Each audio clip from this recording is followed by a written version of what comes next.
Remembering Alade Aromire, the man who died at 45 after changing the face of Yoruba movies.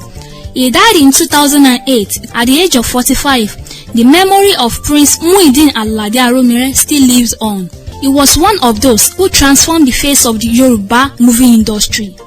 From theater works and magazine publication, he initiated home video production when he believes it was too costly to produce in the cellular format, where Abat Ogunde and Babasala had sway. His brilliancy produced the first home video movie in Yoruba named Ekun in the third quarter of 1988. This initiation was the beginning of what is tagged as the movie industry in Nigeria. He also started the vernacular broadcasting cable television named Yotomi Television, a household channel watched by all Nigerians.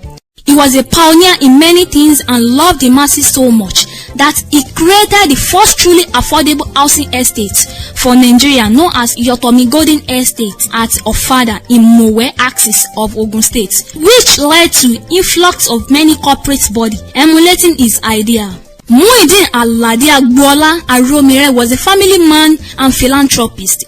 He was loved by many who knew him and those who did not meet him physically but enjoyed his program and benefited from initiative.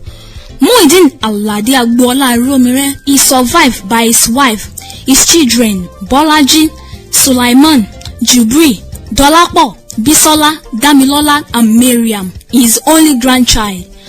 Also known as Mr. Movie, sharpened his teeth in theater and artistic work by enrolling at the School of Arts in Apapa.